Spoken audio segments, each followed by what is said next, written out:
it's funny you say that because I grew up and went to journalism school and wrote and all that, using paper and pen and a computer, of course. Hmm.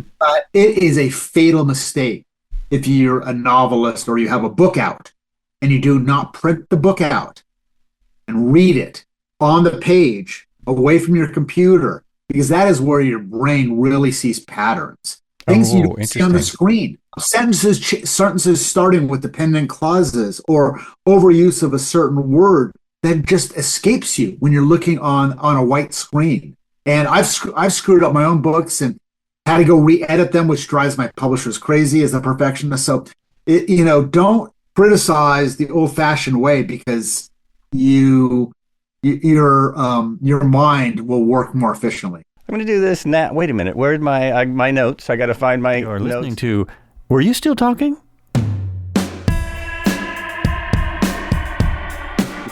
Welcome back. Were you still talking? This is Joel Albrecht, and in the studio today I have Chip Jacobs. He's an acclaimed author and journalist. His current novel, Later Days, the sequel to his Los Angeles Times best-selling Arroyo, come on, will be published on September. Arroyo. Damn it, I had it earlier. Arroyo. I live there. I know what it is. They'll be published on. It's out now. His other books include the international. It's what? Yeah, no, it came out. Yeah, that's what I thought. It's out now. Yeah. His other books include the international best-selling social history Smog Town with William J. Kelly and Strange as It Seems, an Indies Book of the Year finalist and biography. His prize-winning reporting has appeared in Los Angeles Times, CNN, the New York Times, and elsewhere, and a lot elsewhere. I looked at his, there's too much to read here, I'll be honest. A USC graduate, lives in LA area. For more info, visit chipjacobs.com. That'll be in the notes. And we're talking about his unfortunate team that he follows, the college team. We were talking about that a minute ago. Trojan through and through. Bleed Cardinal and gold. Go Ducks. Okay. Brainwashed from an early age. Yeah. And you know about brainwashing in America. It's no, gotten it. I don't know. Our closet. Yeah, I know. Yeah. We can Don't go too far. Don't go too far east. Anyway, I won't say. Exactly. I know Oregon. Yeah. Or Idaho. Well, actually, it's just the three cities or so. It's really just Portland, Salem, and Eugene, and the rest is different. There's a population, and then. Okay.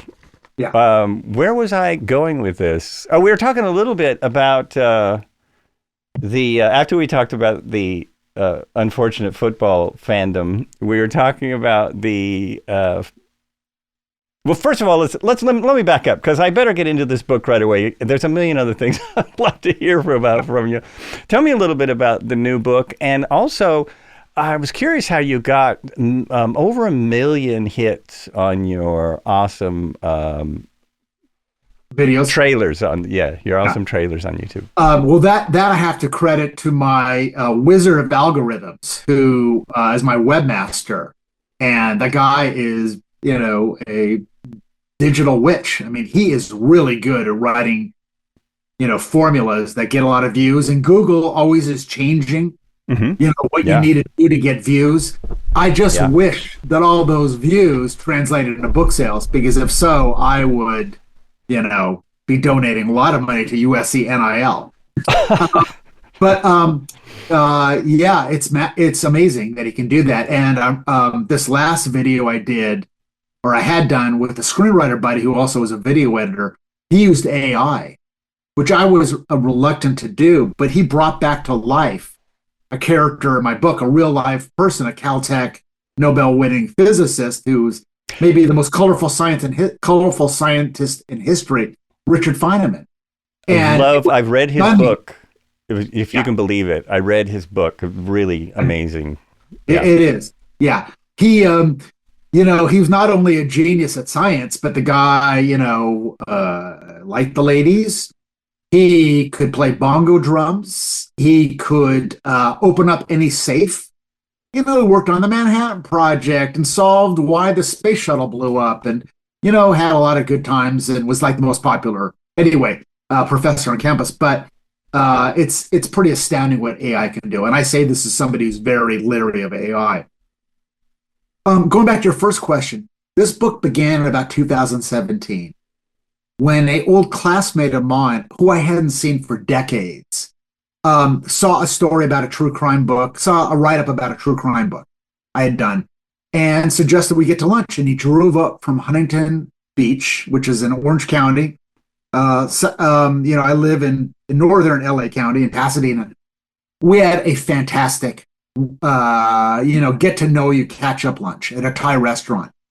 My friend was just as brilliant as ever, insufferable as ever, charming, accomplished, and I thought I've just found a new friend that walked back into my life. Then weeks and months passed after we were supposed to get together again, and I thought, typical flake, this guy's name is Tom Tookie. He's actually over my shoulder, a picture of him right there. Oh, The yeah. other picture is of yours truly. It's 18 in my prom tux. So I dedicate the book to him. He called me, said, I'm dying of multiple myeloma, which is a little bit like leukemia, a blood cancer, very hard to reverse. And he wanted my assistance writing an apology letter. Wow. He had, Wow. like all of us, made a youthful mistake, except his involved a shotgun and a possibly hallucinated coyote and a lot of PCP. And he fired a shotgun, and happened to go through a neighbor's house, and that neighbor was the most bullied kid at our prep school, who thought he'd survived it all, coming out of high school, going to college, and a rogue bullet on some summer night comes crashing through his window. So this has haunted him, my friend Tom, for his whole life, and now he's dying.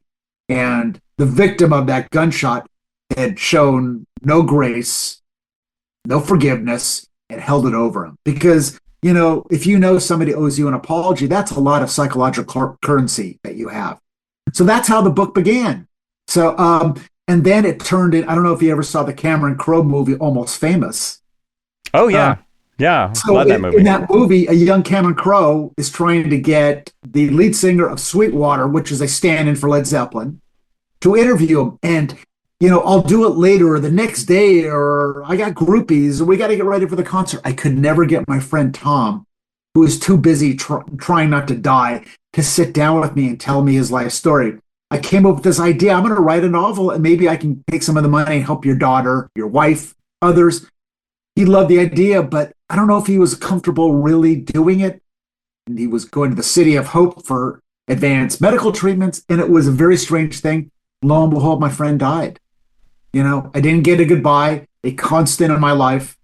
And had it not been for Tom's widow, his daughter, his childhood best friend, and my old friends from my prep school, I never would have been able to write the book. Very strange, roots to a piece of fiction. The book almost ended after I had turned in the first draft during the firestorms down here in January, before the Eaton Fire and Palisades Fire, two of the most destructive wildfires in American history. It was super windy here. I don't know if people in Oregon and elsewhere realize we had unusual, like hurricane level gusts happening here. Neighbor's eucalyptus tree that was about 7 stories tall, maybe 6 or 7 tons in weight. I'd always worry it could fall into my yard, or hit somebody's house, and it was going to kill somebody. It just weighed so damn much. And the night before the fires, when it was very windy, I almost went out to my backyard, where I normally go every night with my dog to decompress after a day at my keyboard. Something pulled me back inside. Something whispered to me, your book's not ready. You got to go polish a line. And as I've told other people, that line turned out to be, in a book about coming of age, teenage horndoggery. And I just think about my literary heroes. Would they ever, like Philip Roth, would he ever written, teenage horndoggery? And I love Portnoy's Complaint, which is a story about teenage oppression and masturbation, if I could say that. Mm-hmm. He never would have written that. Between the time I was back on my computer working on my book and the time I came back, that MFing tree, which I had always been a potential sword of Damocles, it fell. And Whoa. it fell in my Wow. yard like a tactical nuclear weapon that shook the house. It also crushed this garden shed where I would have been when it fell, and it would have killed me. So, it was a Wow. very, very peculiar, almost supernatural bookend to this story. I swear to God. And Amazing. when I realized that tree had fell, I felt like my heart was up in my throat. And I didn't know, I did do, mind game on a little bit of a writer feedback loop that I just experienced divine intervention, or I'm just trying to connect dots in a romantic way that will make me look more like a martyr. I didn't know. It took me a long time to figure out. And then other bizarre things started happening, getting ready towards the book's publication. And I realized, nope, something divine happened. I'm just never going to know whose fingerprints were on it. So, I get very emotional talking about it, but I literally could have died before this book came out, which would have been really great for book sales, but not so great for me going on tour. It would have been good for book sales. That's the unfortunate thing. Yeah, it may have been. It may have been. Oh, yeah, that's amazing. Amazing. I know. Whew. And that Yeah, I was, know. That's exactly how I felt. It took yeah, me weeks to process it all. Seriously. I'm sure. I'm Yeah. sure that, yeah, because we have a tree that hangs over our house, but it's Yeah. pretty healthy. And then, yeah, Don't every, assume don't assume that. well, I I assume, checked. I yeah, mean, yeah. I wish I would have we're checked not before that guessing. sucker came down. Yeah. So yeah. I got a good, countless people lost their houses. Yeah. 18 people died. I had no right to complain or brag or, pump my chest about, hey, I'm a writer and my book almost, got crushed under tons of weight. Because it just felt slimy. And many of us have survivor's guilt. And I have a lot of journalist writer friends, and many of them lived in Altadena. I live in Pasadena next door. And I've covered many disasters as a journalist. Nothing like this. People don't appreciate it. Half that town of Altadena got wiped off the map. And I've contributed to more GoFundMe campaigns than I knew was a pool of need. That's how bad it is. It's 2025, the world kind of has been a dumpster fire. It really is amazing. We've had a couple of fires like that in Oregon. One of them was right by Ashland. One of them was just not that far from here, far enough that it wasn't a threat. But the towns are much smaller, and they're not next to a major city like LA. Yeah. It's a different thing.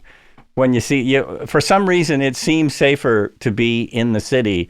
But I think that was an eye opener too, that can happen anywhere now. Yes. Because of hurricane force winds happening in all over the place, all over the world, and droughts drying out, like record droughts almost every year. But didn't Almost you hear every year. climate change is a hoax? Oh yeah, I heard something about that. Science, Yeah, yeah. It's science. a very elaborate scheme. I guess we're just going around and drawing out stuff and opening up floodgate. Yeah. It was crazy what happened. And I've lived through fires, almost died in a fire in 1993 in my parents' house when a bad wildfires broke out. And there's been nothing like this. And I don't think I don't think Altadena will ever be the place for my childhood. You Right. know, People Well, how can't could it be? afford Because to build insurance yeah, companies. Their motto is maximum premiums, minimum payouts. It really is simple as that. I'm sorry to say. It's not free enterprise when that's not free. And corporate developers are swooping into buying single family lots, which I don't think is right. So it's I guess this is just the nature of change, but it's it's traumatic. sad. It's very sad. I mean, I did see. There's one story about this someone who won $1 billion in the lottery, buying some of those lots, and his plan is to build houses that will not be sold for profit or as much profit. And Yeah. I kind of wonder, because he still says I'm a real estate developer, but I'm going to do a better job at it. So at least someone's trying to do that. It's just you can't build 100-year-old homes, 80-year-old homes. Yeah. That's not possible. Yeah, Yeah. I want to believe it, but I'm going to be I'll believe it when I see it. Right. God bless. I had that same thought. It's like I hope that's really what he's doing, because that would be awesome if it's true. Yeah. Um, well, we were talking a little bit. I had this conversation on another podcast, but we were talking a little bit about the editing process before the show, and that was Yeah. your editing saved your life.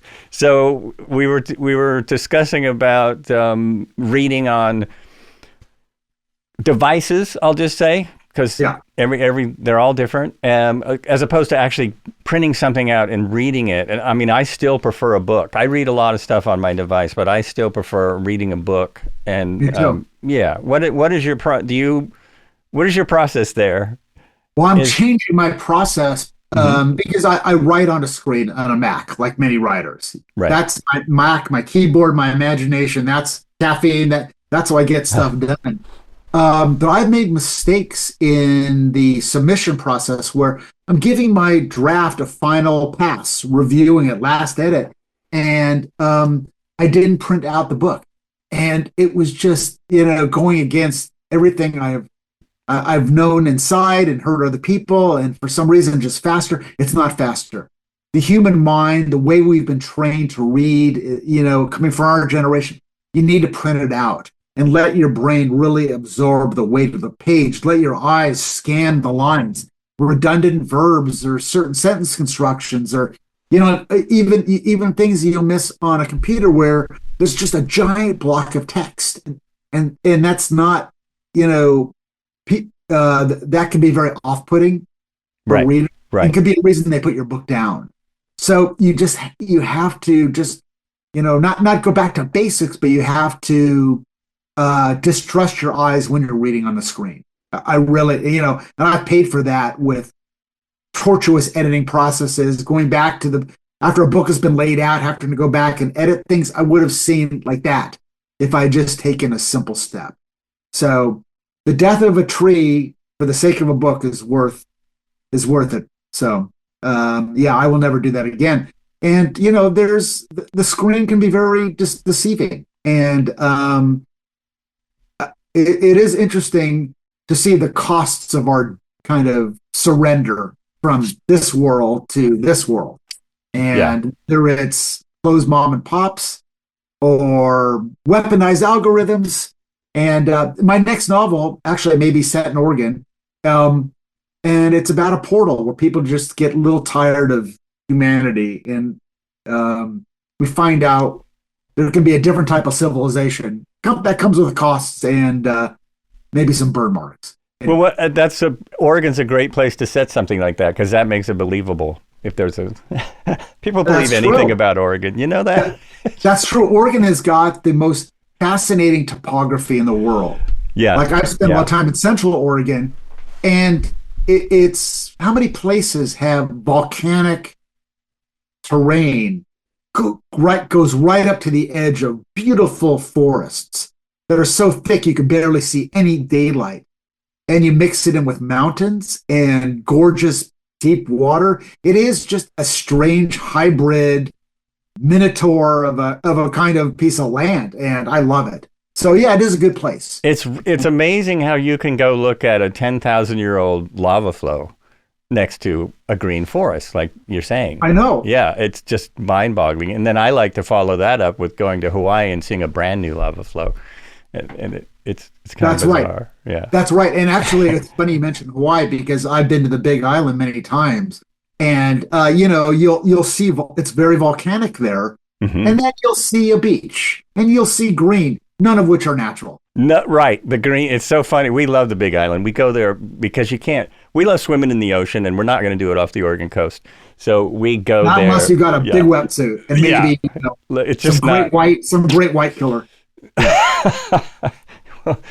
But it's weird that when you almost any city you're in, anywhere you stay, the lava has just been covered up with like that much dirt, and whatever grass grows in that much dirt. And right, that's all it is. All the wasted tourists spilling their Mai Tais, are eruption deterrents. Anyway, yeah. Yeah, but I grew up in Pasadena, California, and whether I was writing for the Pasadena Star News, the LA Times, or other papers, I've just found mysteries and intrigue and great storylines here. So when I wrote my first novel, Arroyo, about a very famous mysterious bridge that's both a wonder of engineering, technology, the progressive age, mixing with the dark alter ego of suicides, it just felt like the most natural thing to write. And my second book also is Pasadena, as well as Locking You Out of Flint Ridge, suburbs next to them. And I went to prep school there in the late 70s. And I was so thankful thinking about this book dedicated to my friend Tom. Nobody else had written about this age or writing about a Lord of the Flies school that went co-ed my senior year. And it's always that scary moment on Amazon. Has somebody else done this? Oh, and that's right. with my smog book. And I thought, yeah, I'm taking this on. I'm planting my flag. So yeah, I went to a prep school in Locking Out, very close to the Jet Propulsion Laboratory. Mm-hmm. The late 70s were filled with a lot of darkness, but it was serial killers, gas embargo, stagflation, kind of a lost America. I would take the darkness of the 70s over the darkness of this age any day. And I went to this small school where many of the kids were sons of very accomplished fathers, in Hollywood, the law, defense industry, you name it. And we saw the behavior of kids trying to figure out, how do I fit in this legacy? How will I carve out my own identity? And there was a lot of, as you can imagine, anguish, drug use, car accidents, grappling for who am I type of quests. But it forged a brotherhood.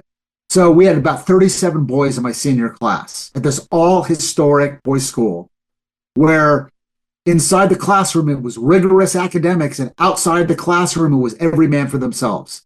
And it went co-ed my senior year. We had one girl senior class. Can you imagine being that girl, smothered by male attention, almost asphyxiated by male attention? I was always thankful that girl didn't write her own memoir. Surviving them, it could have been called. It really did change our testosterone hierarchy, I will tell you. Even when we promised ourselves that our circle of friends, we're not going to let the girls break us up. And so what, of course, happened? They did break us up temporarily. So I wanted to capture that drama, but I also wanted to follow two of the more promising students into their adulthood. And when in adulthood, stuff gets real. There are no guarantees you're going to live to 50. There are no guarantees your potential a teacher identifies with an essay is going to make you successful. So I brought all that to bear, interviewed my friends, made it about my friend Tom. Before he left our school, when he transferred out, he was known as the space cadet at Flint Ridge Prep. But a space cadet that could ace his honors calculus test coming down off an LSD trip. That's how level of his intelligence he had. If you ever saw Good Will Hunting, he's quite a bit like Will. So people like that always. I make the joke in my book, where the goes, oh, good, people compare me to Matt Damon, but you're nowhere as good looking as Matt Damon or as Ben Affleck. So I have to, rip on myself a bit. But that movie really had a big effect on me. Mm-hmm. Yeah. I'm always amazed at people who can do that, who do a lot of crazy stuff and are still able to think. It just it blows my mind. My friend Tom, in real life, as well as the character based on him in the book, he liked to play the hero. He liked to be the martyr, and sometimes he liked to be the answer man for the damage he started, and that's very much in keeping with him. In some ways there was a level of narcissism about him, but there was also this nobility about him, and that hero, and he did save countless people from getting their ass kicked in high school, or would be that wise soul that would tell a very depressed friend, it's going to be okay. It just seems like the end of the world, but your world is just starting. So, a contradictory person with so much potential and ability, and yet trouble deeply inside, rooted in childhood. It's, part of me thinks, we all carry around or pull around this little person, this little entity from childhood, you know, bugging us to get rid of them, but you have to look deep to get rid of them. So all that filled my book. And, I try to make it different and I try to make it provocative. Yeah, that is awesome. And I also noticed, I mean, it's really good writing. I also noticed on your website how you have a whole section about Pasadena. I've always liked Pasadena. I'm going to go Yeah. there in January actually to fly in a full motion flight simulator but yeah, that's Wow. it's kind of a side story. But I lived down there for 11 years. I lived in Yeah. Mission Hills, and so knew people all over, the area. And I've always liked it there. There is so many historical things. It's such a historical city, and it sits in a beautiful spot. Just It a sits, it gorgeous is. spot. There's a lot of great history in Pasadena. Unfortunately, quite a bit of it has been made up or whitewashed or sanitized. Pasadena has the world's greatest PR agent. It's called the Tournament of Roses Parade. Oh yeah, yeah. They're just think about waking up in Chicago, hungover as a you know what, watching a bowl game in Pasadena on New Year's Day. It's traditionally been like low 70s and a backdrop of the San Gabriel Mountains. And it's just, it's like a corporate recruiter, come here. But, it's not all roses and Budweiser. We had the Adolphus Busch, who founded really Budweiser, had lived here. It's not all gardens and easygoing. And the Colorado Street Bridge, which was opened in 1913, had this reputation, as I try to talk about in Arroyo, of being the product of immaculate conception. I can tell you it was Wow. anything but that. There Uh-huh. was bloodlust. There was fights over who got credit. There was conflict whether this thing was going to collapse because they built it on shitty terrain. You know, uh, a lot of bad things started happening before it opened to people that were involved originally with it. And it was just, I had to write a book about it, and I had to bring in a little magical realism. And then I go 80 years later to its rededication in 1980, where we're asking ourselves, what is true and what is the product of a PR agent? And Pasadena has quite a bit of that, I must tell you. And I feel like as a lifelong native, I have a license to skill it. So, Well, good.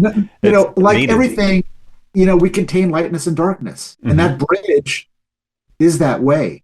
The city never really wanted to come clean about all the people that jumped off it because that's a grim branding to know, come to Pasadena, start a business, or it's a beautiful place to die.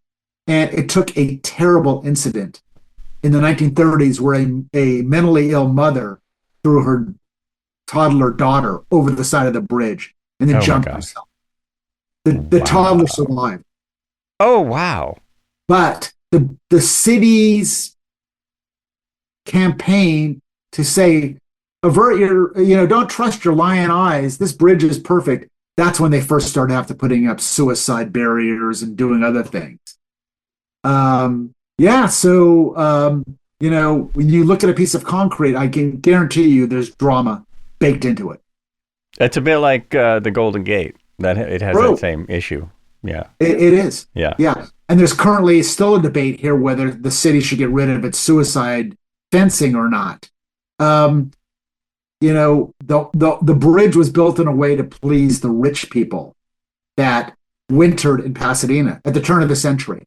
Almost every industrial, not every, but many industrial and manufacturing magnates had beautiful estates in Pasadena that they go by train during the winter months.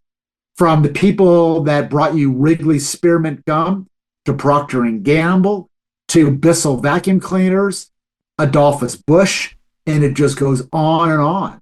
And they're the ones that wanted a bridge because they're the ones in the early progressive age that could afford a car.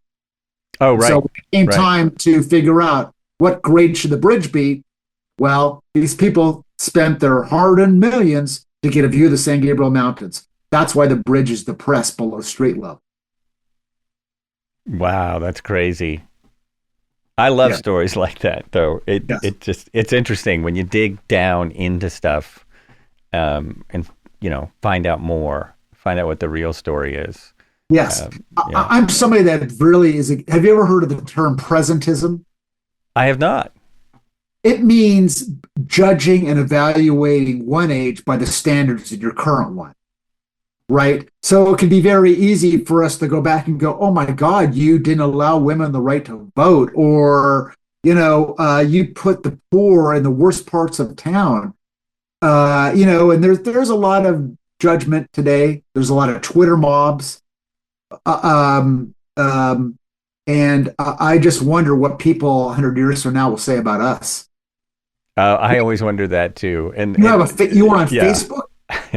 You still use gasoline in your car, Yeah. right? But No, more like you still held your phone in your hand. That that's true.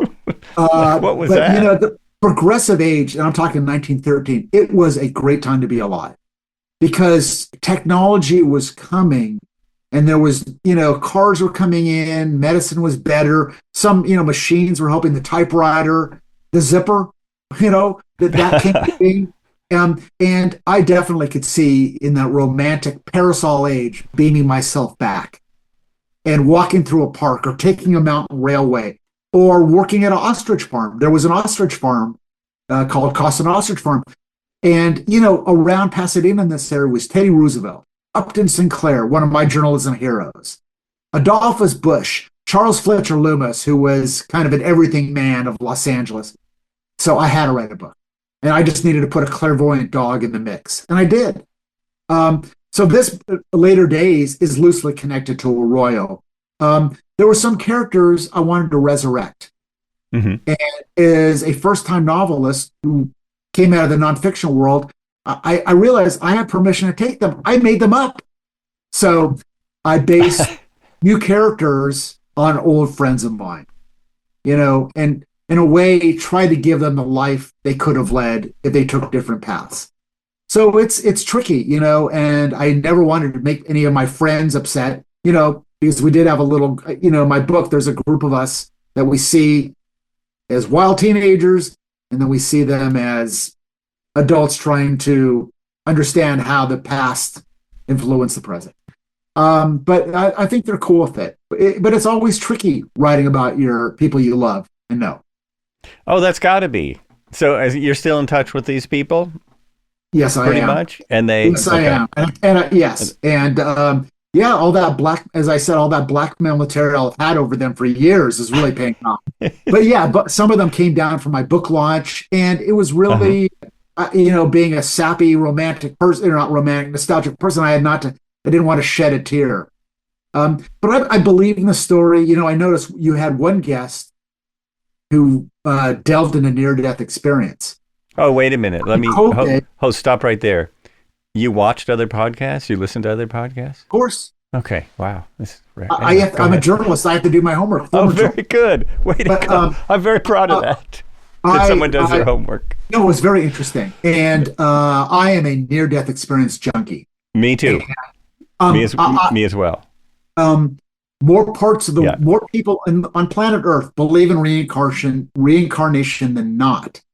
America's scientific reductionism, which says if you can't replicate in the lab, it doesn't exist.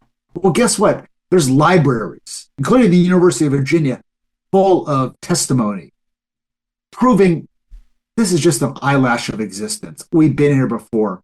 I had my own experience. People in my family have had experiences. And so, of course, I had to put that in my book. And I always want to have a scene where chaos is caused, where a non-believer and a believer clash. And so I have in the story, the Tom Tookie character is an atheist, and he goes to a near-death experience meeting, and as an atheist, and he gets up and make a speech, and it doesn't go well, as you would imagine. Uh-huh. So he's the bomb thrower, spiritual bomb thrower. I very much believe in near-death experience, and I sure wish more people had them. In a way, I don't wish to stress on people. I think they'd realize, you know, they can change. Right. And Right. don't be afraid of death. It's BS. it's strange because I'm really not afraid of death because I do believe in NDEs. I believe in another Yeah. universe, but I'm afraid of getting anywhere close. Woody Allen said, "I'm not afraid of death. I just don't want to be anywhere close to it when it happens." Yeah. I think that expresses many That's, people. During yeah. COVID, I said this, when I started thinking of this idea about a book, I said, I'm going to watch near death experiences and I'm going to teach myself to play the hardest guitar licks of one of my favorite bands, Squeeze. And I know you're a musician. I learned so much watching those videos, especially from hospice nurses. I think hospice nurses know that there's very thin line separated into two worlds, and they've seen things in a pattern that should really give you reassurance. That should tell you when it's your time to go. You're going to see things, you're going to experience things, and it's not going to be a jarring transition. Yeah, that's so interesting because I think hospice nurses are very special people. For one, that's an amazing job. And a lot of NDEs are what they call near NDEs. I'm sure you've heard of these, where they experience the NDE with the person. That's right. Yeah, or they're near they actually experience part of them going away. Yeah, that's pretty wild. yeah. They should be making more money than a second string safety who got an NIL deal, don't you think? Yes, I do. I also crazy me. This isn't. I don't know if I should say this. I think teachers should make more money than that. Of course they should. Than a football player, but that's capitalism, really. This is how capitalism is built. This is where it's gone, actually, because the dollar is the most important thing, and so that NFL player is making the money. And the people paying. It's funny because we're like, man, those guys, they make so much money. It's amazing. They make millions. You got to think about if they're making that much money, how much is the NFL making and the network making? More than people paying more than you might want to believe. Yeah. And now the NFL. Yeah. And I'm shocked this happened. It's now in bed with multiple gambling sites. No. Yeah, can you believe that? I cannot believe that. Is that why they have gambling ads on the NFL on every football game? Yeah, I know. Back in the day, there used to be buddy movies, and for later days, I try to ask myself, what happens if there was a buddy movie, but there was a lot of baggage and skeletons and recriminations between the two buddies that had never been unaired because of the 20-year separation passed. So that is, I really, the first part of the book is hijinks and some scary things and upsetting things, but I really wanted to go dark at the end. And I wanted to take a wound with a scab on it and jab my pencil in it and see if you see where the meat and the bone is. And work on this idea that the best of friends are continually saving each other. One person screws up, the other person in for the rescue. That person stumbles or gets sick, and then it's your turn to be, the godsend. And I like that idea, and in my life, I was a baby of the family.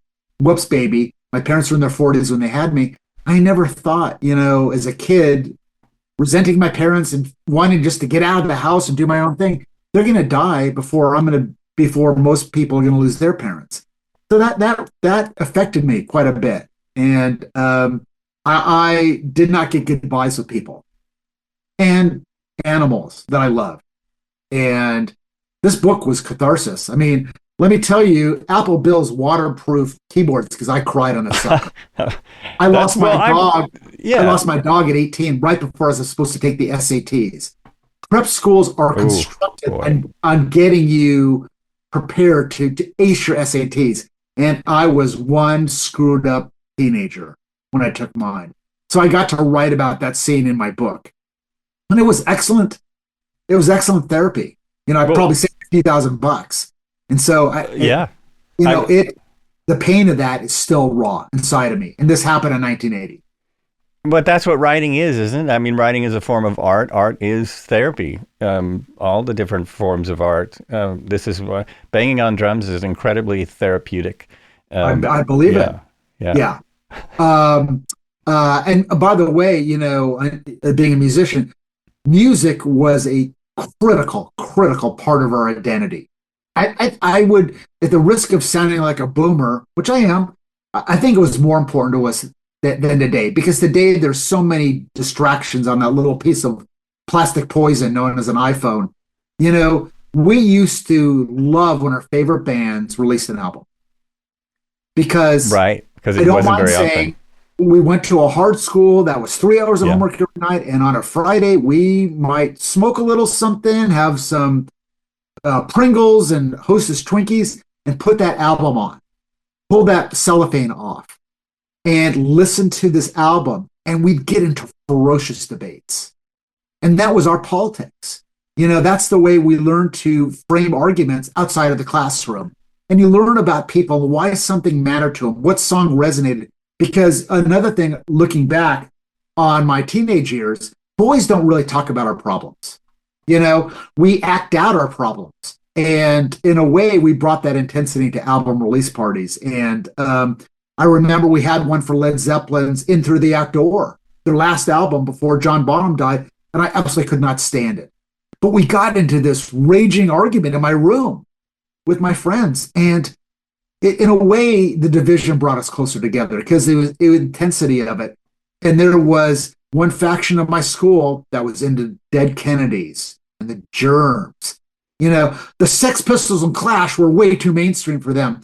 I'm sorry. Oh, that's hilarious. I loved New Wave. I loved the Beatles. I loved UFO. And saying you like Styx at my school was a fast track to not getting invited to the next album release party, or having people whisper, he likes Styx. So in my book, I had to have somebody who was a Tommy Shaw based character, or looked like Tommy Shaw. It was interesting, though, the factionalism of music. And I missed that time. I missed the arguments. It's so interesting too that we would sit and listen to music. It wasn't something that was going on in the background. We would sit and listen to an album, just like we're sitting and talking now. We would just sit and listen to an album, a lot of times not saying anything. It was so different to do that. It just was a whole different time. And I didn't like Styx because I liked Rush. Styx sucked. Styx sucked. I saw them in concert. They're pretty damn good. They are. But at the time, I hear it. The best the musical muse of my book is Ray Davies. Though I wanted to, have the charm of Paul McCartney and the guitar chops of Jimmy Page, Ray Davies is up there as one of the most brilliant songwriters in history, in modern history.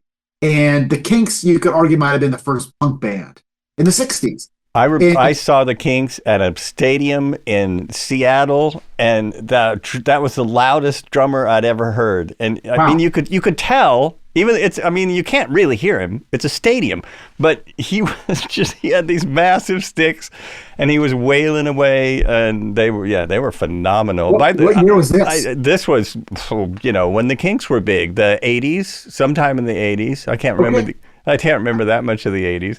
I don't remember dates. I just want to put a little thing in here for all those listening and watching. Google these guys. Google these bands. Oh, yeah. They're amazing. I know a lot of people are like, who? The what? The Dead Kennedys? Yeah, these are my early influences. Yeah, I mean, so much of music is about get laid, get high, get even, get out of town. I mean, Ray Davies is writing about transgender at a nightclub under electric candlelight. He's writing about atomic age and escaping to an island. He's writing about a hypocritical British establishment frying on a Sunday afternoon.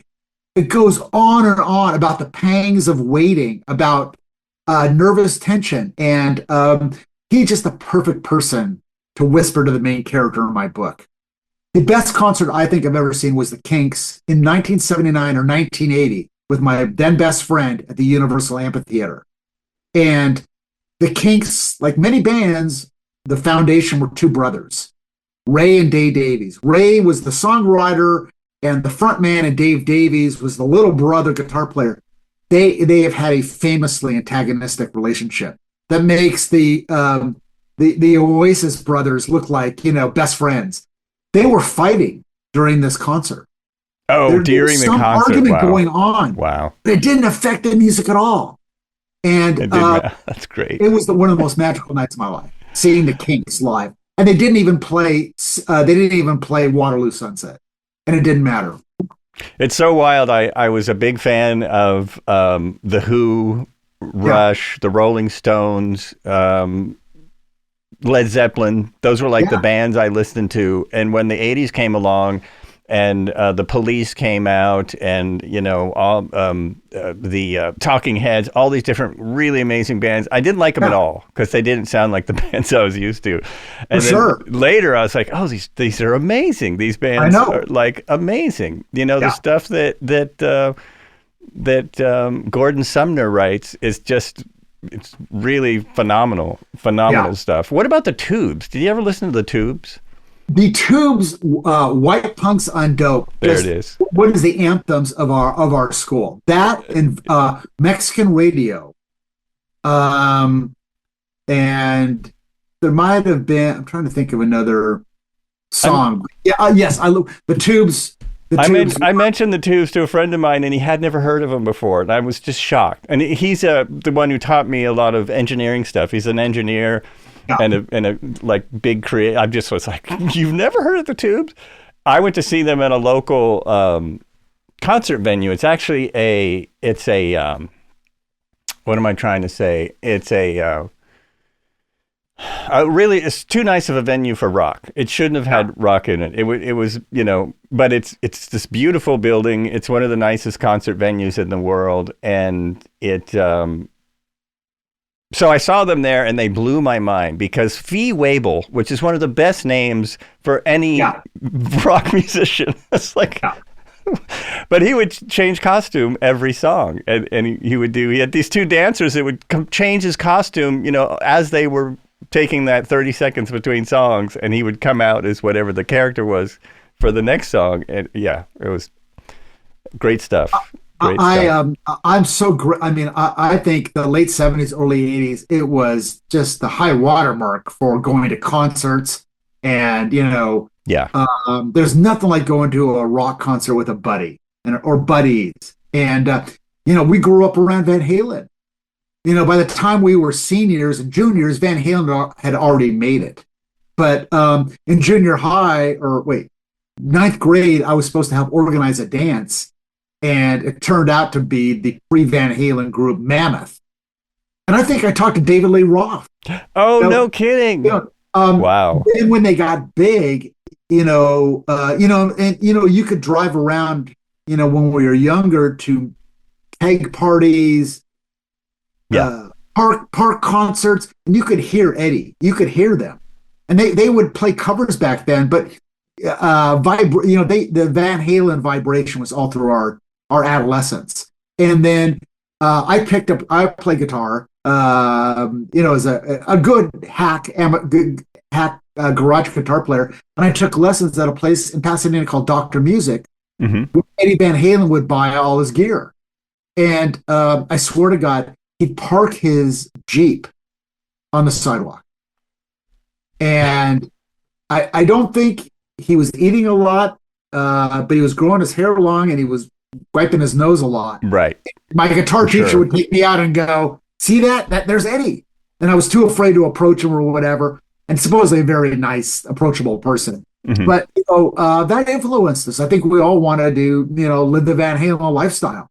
I played with so many guitar players who wanted to be Van Halen, and only one of them came close. But it's not. This is one of those people that he's doing something no one else can do. It's just his thing, and it's very hard to It's hard for anyone else to do that. I saw them at the fairgrounds here. They played at the freaking fairgrounds, which was like, what?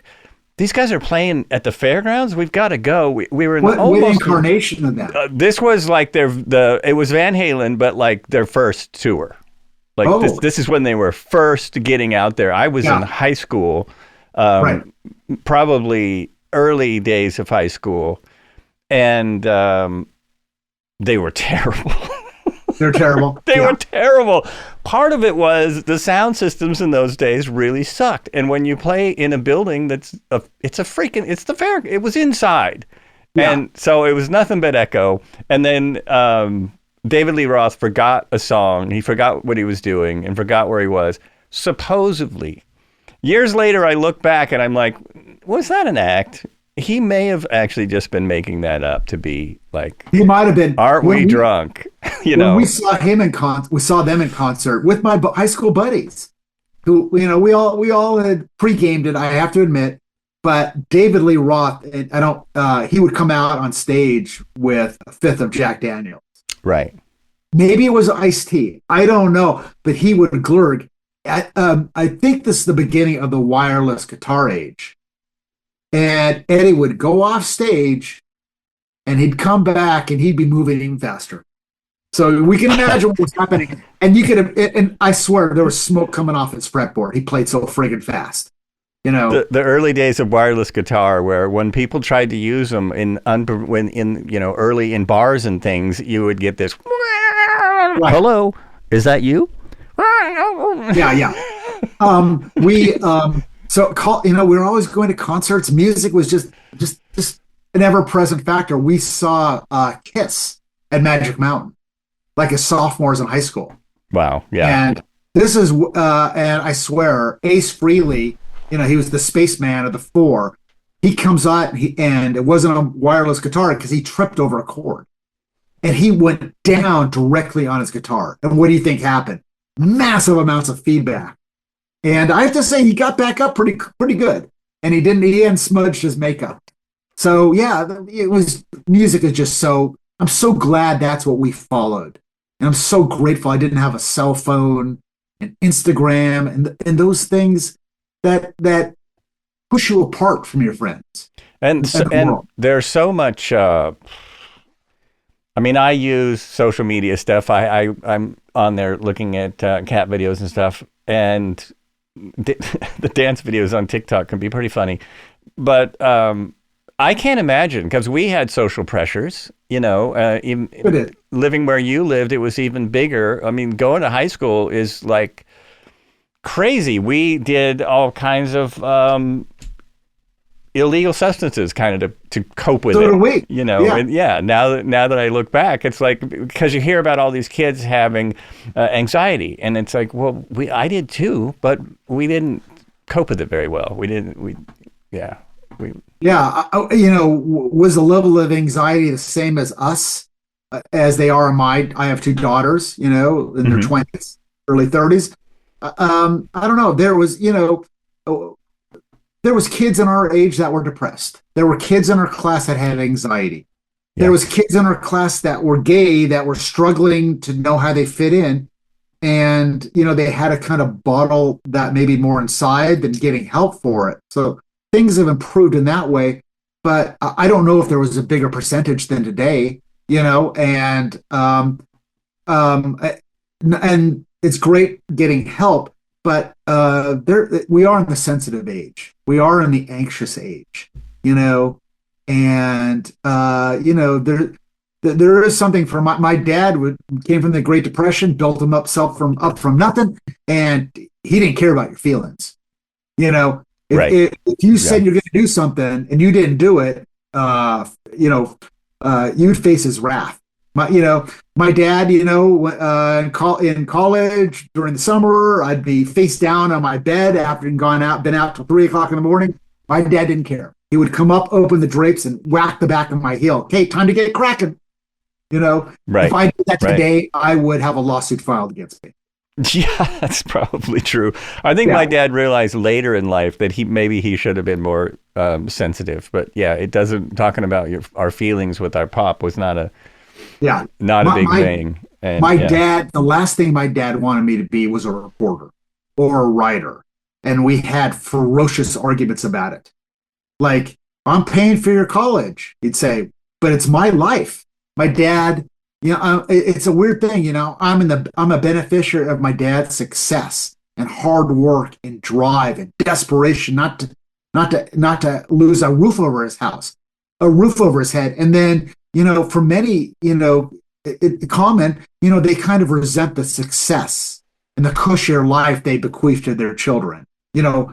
People that worked hard, and we worked hard, but it was a different type of survival of us versus what it was like in the Depression, World War right. II.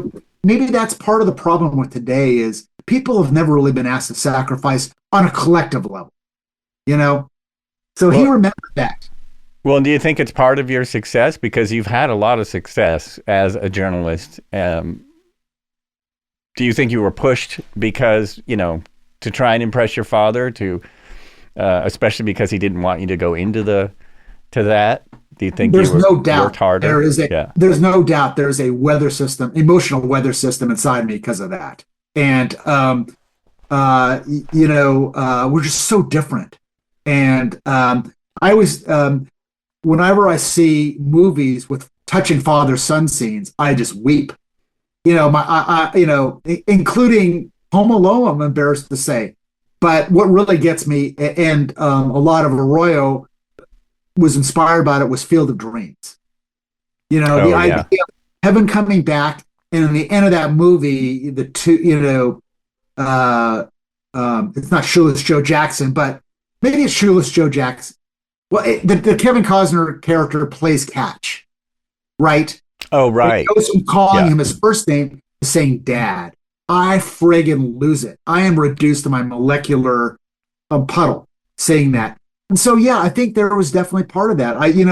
Everybody wants their dad and their mom, but their dad, if you're a son, say I'm proud of you, because that is the most, there's nothing better to hear.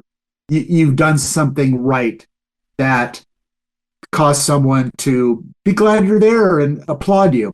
So I struggled with that, but it did drive me. And in this book, there is, my dad does play a heavy, in that confusing realm of he's helped me, but he's undermined me. So yeah, my dad thought reporters were a little bit like the reporters in the movie It's a Wonderful Life, scandal chasers, bottom scrapers, garbage cleaners. He didn't. I wanted to be, Woodward and Bernstein. That inspired me. I had that crusade. But my dad is like, no, be in the real world. How are you going to make some money? Go to law school. Because but isn't that what reporters are? Into what you were saying? I thought. No, we're the guardians of democracy. He didn't see it that way. But my dad Uh-huh. and I would have such big fights that sometimes he'd be walking around with the LA Times under his arm to read it. And I'd be afraid to say, oh, by the way, I have a story in there. Because I didn't Oh want to get really? criticized. I didn't want to face his wrath of Oh saying, I wow. have life choices. So someday when it's my turn in the afterlife / real life, hopefully he's going to go, you know what? You did okay. I hope he does. I hope he does. He probably already has. You just don't remember it because I don't know that we're living. If time's not linear and all that kind of thing, then Not it's not. also, They're your close to memory proving is, that now. that's true. Yeah. Yes, I do believe we're in the next 20, 25 years, two big things are going to happen to mankind. We're going to prove there is no death, there's just continuation, and we're not alone. And I feel like both of those things are getting mainstreamed to soften us up for acceptance. Um, yeah, but I saw the relationships between many dads Hmm. and my friends, all different flavors. Some out to prove them wrong, others to embarrass them, others to please them. So somebody said, the job of a son is to annoy the father. And many of us, mission accomplished. It's funny. I get so much stuff from my dad. My sense of humor, my Yeah. political attitudes, my being a smart ass. It all comes from my dad. And Yeah. Yeah, but we got Sounds, along. We got sounds along like he's pretty a good. wonderful guy. He was a great guy. I was also the youngest, but I never thought of the fact that I might lose my parents earlier in life. It just Yeah. happened. They actually both died fairly young. So it was a shocker. It was a shocker. It took me it took me a few years to go, oh, I'm a kind of an orphan now. That's I wild. understand. Yeah. Yeah, the greatest thing my mom gave me was faith. Um, and so many of the things that I rolled my eyes at before, I get now. I just was, an unbaked loaf of bread in the oven, and I hadn't risen. And why do I have near-death experience and some magical realism in my books? Because of my own personal experience. When I was a kid, I got hammered in the face by a baseball that made me bleed so much at 8 years old, I thought I didn't have any more blood left in my body. So I had an experience. My mom, probably when I was too young, said, "Oh, our family has a history of the departed returning to talk to us in our dreams or at night." And Oh, wow. she Wow. was yeah, she was soft selling that point that I would later come to learn about. So I feel like I have a responsibility to talk about it, and I don't want to be embarrassed, and it's people's first reaction is, oh, that couldn't have happened. I wish we were in a place where people go, that's so fantastic. How fortunate you are. But something about society doesn't tells them to react skeptically. This is so interesting because you said you want to talk about it, but you don't want to be embarrassed. And, I've a lot of people who put out books about it, who talk about their Yeah, experience. A lot of them happen to be atheists. They get this pushback. Oh, you're just wanting to get attention. It's like that's the last thing on their mind. This is not that's an right. easy. It's not an easy thing to do. Not only that, but people that have near-death experiences, and as in my book, some people are grateful and weeping in appreciation and are transforming themselves, devoting themselves to service, because we're all Yeah, God's children. yeah, Others are resentful as a 90-year-old crying with hemorrhoids, and they're pissed that they decided to come back. And Earth is boring and painful and full of, unpleasant experiences. And why did I come back? Why did I leave? It is a pretty interesting proposition. I'm not so sure up, in the afterlife, free will works the same way as it is here. Because I think God or the angels give people a shove when they ask, "Do you want to stay or do you want to go?" You Oh, know, that's interesting. I'm Right. not sure it's. Yeah, Yeah. I think people get maybe a little angelic boot mark on their butt because they well know it's not their time. Um, Well, and so, maybe they just think that for a second. I want to stay, and boom. Okay, you're staying. but people maybe who knows? But Maybe. when people come back, they're coming back into human bodies in excruciating pain, or Right. looking at months of therapy, or they've lost something they'll never gain back, and yet they've just returned. So, I mean, I can't worry about people that think it's BS or hallucinating, or you live in fantasy land. I just don't have time for them anymore. And I try to tell people about my experiences when I thought they needed them, but most times it doesn't get through. So Oh, that's too bad. I'm gonna write about it instead of talk about it. Yeah, that's great. I'm glad you're going to write about it. Hell That's yeah. yeah, yeah. So, That's good. some of the best books on near-death experience and life after death were written by hardcore atheists, people that grew up in families that didn't practice religion, that thought God was about as real as the Easter Bunny. And I don't think it's an accident they had those experiences to wake them up.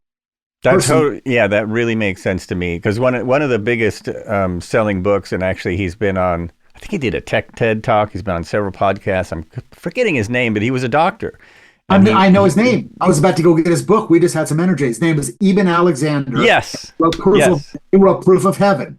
yes. And by the way, he did that experience cost him not only his health, but I think he's some relationships. It's Hmm. not easy coming back from that world into this one, because maybe your favorite steak is not going to look so great anymore, and your interests are gonna be elsewhere, harder to explain.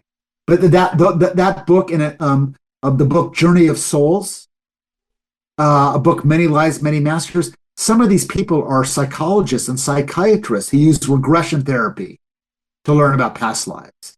And there's definitely some people running America right now like to know about their past life. And you've heard of life reviews. Yes. There's one person's life review that will make The Exorcist look like SpongeBob. And I wonder who that person could be. I wish I was there for that life review. It's an interesting part. I buy a ticket. It's interesting that you mentioned that, because a big part of near-death experiences and what I believe about what's probably going to happen after this is that there's no judgment there. And this is so hard for us to really get a grip on. Since I don't know, January or something, I've been far more judgmental than I was last year, for instance. Me too. It's just wow, this is hard to get her. I don't know what it is, but I don't know. Let's think about that. I don't know. What happened in January? Let's see. The fires. There isn't any judgment, but one of the fascinating things, and this is why Charles Dickens, A Christmas Carol, might be arguably the greatest book on the nature of existence. We may not feel the pain that we inflict on people in this life. We're going to feel it when we go up there, not in hell, but by understanding the impact of our actions and consequences, good and bad. The person that you smiled at passing on the street, you may have saved them from jumping off a bridge. And the person that you screwed over some way that you think is minor, you may have sent them into a tailspin. So I do think our law, it is like the string theory. And I very much believe that. And so do a lot of really, really smart scientists. So it makes sense to me. It absolutely makes sense to me. I got to tell you, I unfortunately have a thing today. I don't usually. I usually have nothing after a podcast, but I do today. But I wanted to throw out my any guess questions to you. Good. Because you have been a fascinating guest. And so some of these we kind of answered, but we're going to go right through them here. Do you like turtles? I'm sorry to tell you that actually I'm a Russian bot. I'm very wouldn't that be fun? It's going to happen. Oh, come over, comrade. It's going to happen. So one day I will be talking to a bot and I won't know it. One of these agents will just book me with a bot because they didn't know. And that's true. Yeah. Do you like turtles? No. Doesn't like turtles. Not even a band. Happy Together. Wait, you don't even like the Turtles band? This is why I don't like turtles. They're prehistoric. And can you form a connection with the turtle? Yes. If you're snorkeling in Hawaii and one comes floating underneath you, gracefully cruising along the ocean, and you kind of follow it along, and then while you're following it along, it kind of leads you to where a stingray is. Not a stingray, but a manta ray. Then you're kind of like, wow. That would be cool. Yeah, and they are, sea turtles are very laid back creatures, a little bit kind of like koala bear of the ocean. And I will say, one time I was scuba diving, and the dive master left me on the ocean floor, like 50 feet down, and I saw this dark shadow over me, and I thought, that's it, man. A tiger shark is coming for me. No, just kind of a stone-looking turtle flapping its little flippers and just, going, and they know how to go with the current, lift themselves, and then they go beach themselves, and they just look like they look dead fans on a Sunday morning after Georgia lost. No, anyway, what's your next question? So you hate turtles. Have you ever thought about doing a podcast of your own? Yes. I'm just too lazy.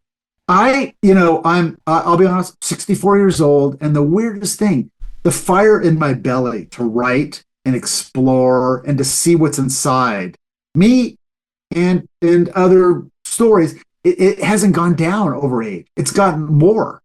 So That's great. I know I'm here for a reason, maybe more than one reason, and I'm inexhaustible in trying to find what that is, and I still don't know. Oh, that's awesome. That's really great. I'm not sure either. Maybe to do podcasts and talk to people about my near death But experiences. podcasts take Yeah. work. You need to have Oh a, my God. you have to do your research. You have to be, clear your schedule. I mean, it's, this podcast doesn't just produce itself. It does not. The work really begins when I'm done here. That's I when get you it. got to do even more work, Yeah. yeah. If anyway, do you believe in luck? Um, there's a quote from Einstein I had to put in my book. Coincidence is God's way of staying anonymous. It's a pretty mind-boggling thing from the father of general relativity. I do think I don't think there's accidents. I do say there is some luck, but I think luck is the residue of hard work, and you have to put yourself in a position to be lucky. If you're crying as an author, nobody's paying attention to my book. Well, maybe you haven't been out there to support somebody else's book, or maybe you haven't written an essay, or that goes to something to your heart, or you're just entitled. So you have to put yourself in a position to be lucky or successful. Love that answer. It's yeah, I've gotten What do that you answer a think? few times. What do you think? I think it's the same thing. I think there's a certain amount of luck. I mean, people do get lucky on occasion. It's when you hear sort of big Hollywood stars' stories, how they got Yes. into Hollywood. A lot of time, a big piece of that is luck, but they had to be prepared. They had to be prepared, and They had to be prepared, and they yeah, also had to accept failure as the trail to success. Just yeah, massive rejections, taking crap jobs. yeah, Where yeah. they see somebody they're in acting class with, I'm better than that person. You Right, know, right. I there's a famous author I know, and he said he had to write 7 unpublished novels before he got the hang of it. And that totally makes, yeah, that So totally when he makes got a big sense. book deal, was that Yeah. luck, or is that him paying his dues? Is that him paying his dues? And then, yeah. But I mean, there's a certain amount of luck with getting that in the right hands. There's a certain Yes. amount of luck with, I mean, when you're being cast in just about anything, um, it's not exactly luck, but it's lucky that you are the person, you happen to be the person that they're looking for. Because you Yes. have no idea what they're looking for as the person trying to get cast. And there's a bit of luck there. So Yeah. I do believe in luck. Yeah. Social media, good or bad? Um, there's not even a word. I think it's not only bad. I think it could be left to its own devices. That the main star in America, the finale, the series finale. I think social media started off as something as a business enterprise, and then it turned into something dark. And they realized how much money you can make profiting off division. I wish there was a social media that was free of politics, conspiracy theories, and it's never going to happen. It is a very dangerous thing, And if you study American history, we love industrial complexes. Right, Yeah, right. first there was the automobile industrial complex, the military industrial complex, the pharmaceutical industrial complex. I feel like that's with social media. We jump into things with idealism and profit motive before understanding the real consequences of them. So yeah, I know social media. Do you remember back during the Arab Spring, like 14 years ago, and Twitter was helping the Egyptians organize a revolution, and there was that was going to be people coming together and giving voice to the voiceless. Well, it sure unraveled a lot, starting in about 2016. So I wish there was much heavier regulation of social media. And it's no wonder people feel isolated and depressed and lonely. It does this among authors, by the way, because people present a false image of their happiness and success. And even though you're not supposed to compare, they say that's the death of joy. It works up your sense of anxiety and resentment. So yeah, I'm really down on it. And it's not just social media that's keeping people apart, but when you order from DoorDash, you don't go to church. Maybe, instead of going to the game, you're happy to get it on Amazon Prime. All these things that brought together different people for a common purpose are splintering. So yeah, when I write my next novel, that's going to be a very big part of my portal. And there maybe have to be a rehab for Instagram. And there may be a lot of shaking, sweating, and vomiting going on. Oh, that's very interesting. And it is. One of the first things I did on TikTok is a social media fast. I basically did a phone fast. And so Yes. I just went on every day, and not every day, and said how it was going.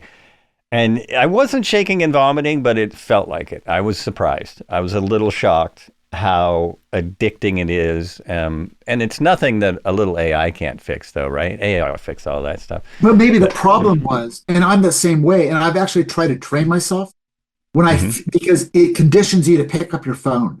Right. Right. Instead of picking up your phone, pick up a book, pick up a magazine, pick up a dead raccoon. Just don't pick up that phone. Dead raccoon. Yeah, you've got those there too, don't you? We do. It's a scary situation we have with it. And oh, geez. Maybe the problem was you weren't. Maybe the problem wasn't that you were lightly jonesing. Maybe the problem was you didn't extend your fast long enough.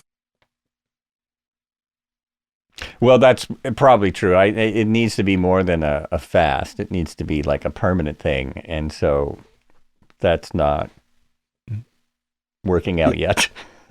I would love to see an experiment where I don't know how you measure happiness, but for a year, one person only has a flip phone, and I love the Motorola flip phone, and one person has a smartphone. Who's going to come back looking better, healthier, more, more, on a better trajectory? And I will bet you it's the person without social media. Well, it's interesting. They're already, I almost said outlawing. They're already not allowing phones in some schools. And the students are instantly feel better. Like this is why I think instantly. a horrible professor, because my wife is a college professor at USC. I would go around and slap those phones out of their hands, and I would have a complaint against me that quickly. Instantly. I don't know. Sometimes I don't think us humans can handle what the mathematical products thrown at us present. And right. I don't know. I don't think there's a meta in the afterlife. Thank goodness. Or shingles. Let's hope not. Have you broken any laws lately? Have I broke? Unfortunately, no. Okay. Yeah. Have you? No, actually, I don't drive enough. When I drove more, I would break laws all the time, especially when I drove in LA. You're constantly breaking laws because no one drives the speed limit in Los Angeles. And that was a hard thing to get used to moving up to Oregon. Yeah. To actually drive closer to the speed limit. I haven't broken any laws lately, but I hope to before the end of the year. Oh, there you go. Why not? Yeah. Ever wanted to do something else for a living? Now, this is an interesting one.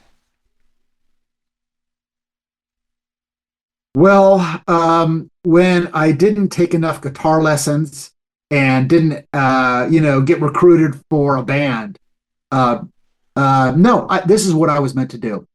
And I really feel it. And when I first became a reporter and I started getting stories and writing always came easy to me, but now I could combine writing and curiosity. And I was a handful as a young reporter because I was a little out of control. But I sometimes you just feel like this is the right skin to live in. Though my dad didn't like it, I knew this is what I wanted to be. Mm-hmm. When you get to be a writer, you can go behind the scenes. You get to know things people don't.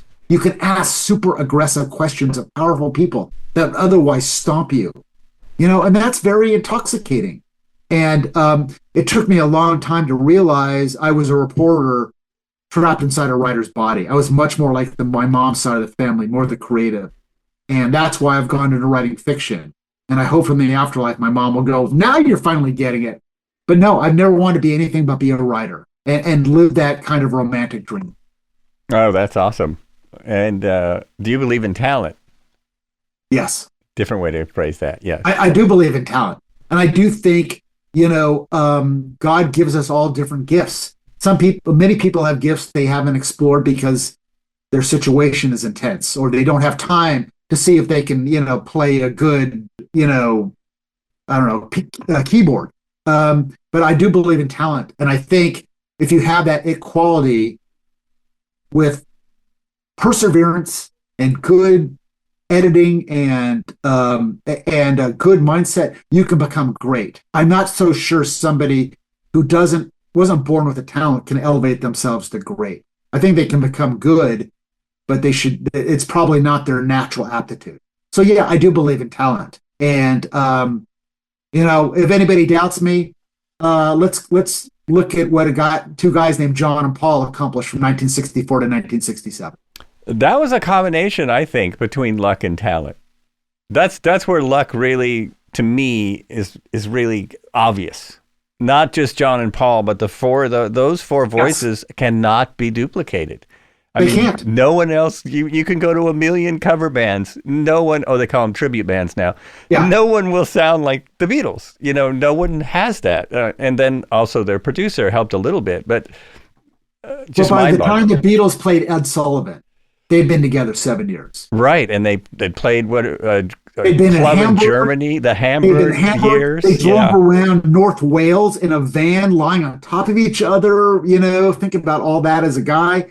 They put in the hard work. But yes, I love seeing talented people, artists, writers, singers. I think that is just the magic in being a human being. And I do wonder if an extraterrestrial has God-given talent. Maybe they can terraform a solar system.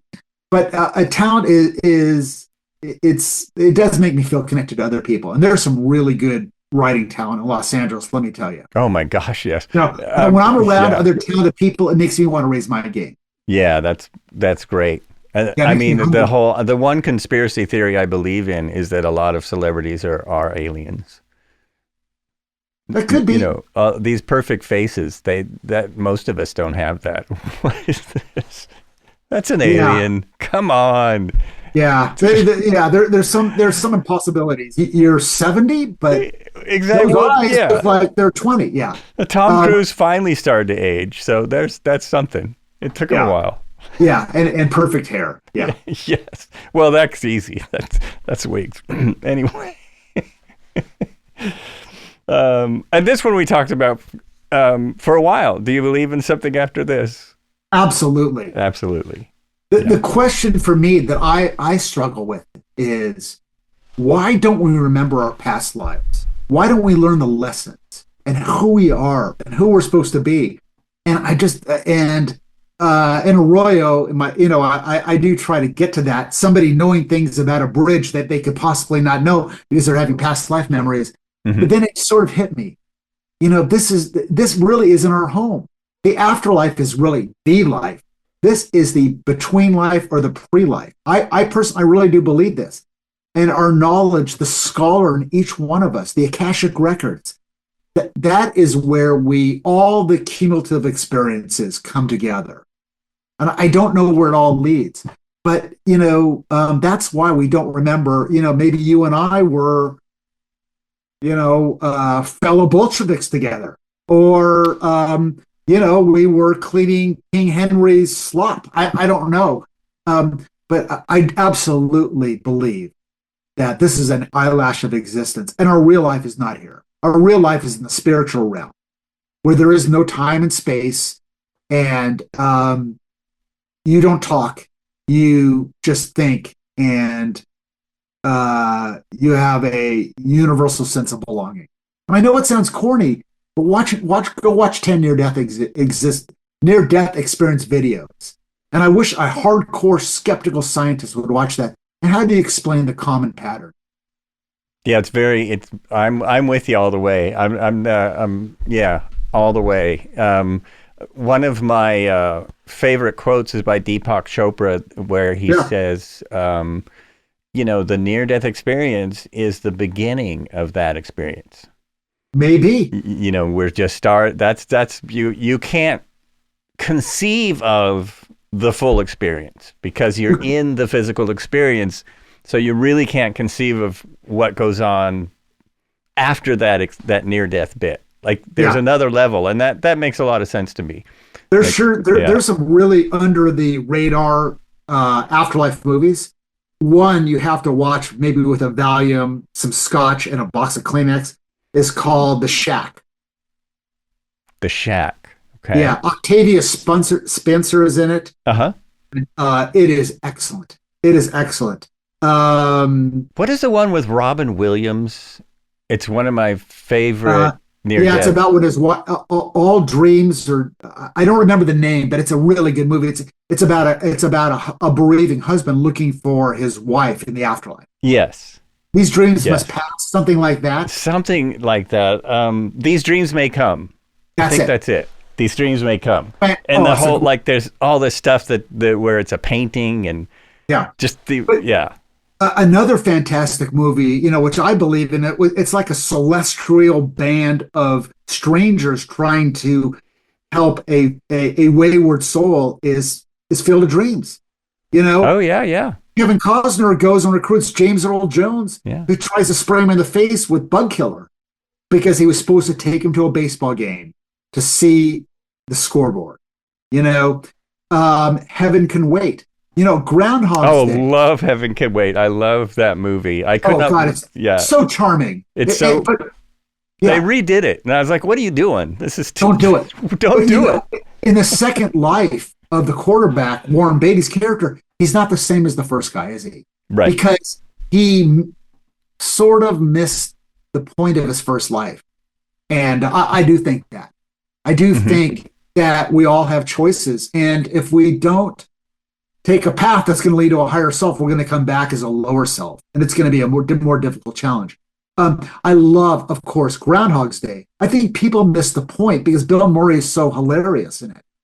But Right. really, Right. at first, he's trying to, sleep with this woman. And he thinks if he just says what she wants and he remembers what he said before, but that's not really how he gets there. He has to really look in the mirror at his ugly self, Right. and that's when he finds love. So yeah, I've wondered and then of course the greatest movie of them all, Defending Your Life, Albert Brooks, Meryl Streep. Yeah, And, I love yeah. Albert Yeah. Brooks, love all his movies. And I thought, how did he come up with this idea? Did he have a near-death experience? Was he reading early versions of the books that I've, become obsessed with? I don't think it was anything like that. I think he just had a general idea of what heaven could look like. But think about it. You transition, you have a life review. Of course, it's a trial in this case. Some go on, some go back. You see your past lives. And, it's funny. In his past life, he's a scaredy cat running from like a lion. Meryl Streep rescues a family from a fire, you know? But there's a lot of truth in these movies, and it's curious to know what inspired the screenwriter, real life or pure imagination. And we can't really end this without mentioning the one that explains all of life, which is Monty Python's The Meaning of Life. There, Oh, it's all there. I thought you were going Life of Brian. Well, that's that one too. A funny fact about Life of Brian, biblically accurate to a T, and it's still got the evangelicals' panties in a total knot. I think that's what pissed people off so much. I think it's so. Yeah. Yeah. The best scene is the Sermon on the Mount. Remember, Jesus is talking and they get into argument about somebody didn't like saying you got a big nose. And with the Cockney accents against Jesus' preaching, it's that What that did I is say? exactly. And then the Roman call anyway. Yeah, I really love that movie. Yeah. But I feel like if I don't write about near-death experience, maybe kind of attacking the death industrial complex, I don't feel like I'm doing what I was sent down to do. As the baby of the family, I wrote my first book was about an uncle I absolutely despised. Wow. He's Wow. alive. I was a 14-year-old pallbearer. I was glad he was in that coffin in Forest Lawn. And then he changed my life from the grave when I realized he's the greatest individual my family ever produced. That is what I'm supposed to be doing. I really feel that in my heart. And if not, I have a lot of questions to ask God. That is awesome. That is awesome. I would like to keep talking to you, but as I was saying, I do have something I'm supposed to do today, which is just not, it's an Yeah. unusual thing. But it's been so great to have you on the podcast. I'm going to Thank do you so my, much. yeah, you're very welcome. This has been, were you still talking? Today I've been talking to Chip Jacobs, and we have just really talked about a lot, but check out his website. There's a ton of information on there about everything he's talked about. Of course, buy all his books, the 2 that he's written, the ones that are going to come out, and watch all the movies that they're going to make about them too. It's a question I didn't quite get to because I just ran out of time. Thanks Well, so have much me for back on. listening. I'll tell you about my Hollywood experience. Coming from a very Hollywood family, where my grandfather preached, do not go into this industry unless you want to get attacked by a shark. Do not go into it. So, of course, I had to go into it. Oh yes, I've got to have you back then because I love I Hollywood would love stories. to talk about it. But yeah, Yeah. you know, Yeah. my latest book is Love Later it. Days. The first one's Arroyo, a fiction side. And thank you for being interested. And I appreciate it. And, you know, live your best life. Thank you so much. You're so welcome. And as I say, be good to each other and be good to yourself and what he said as well. Yeah. Take care. All right. Take care. Thank you so much. See ya, man.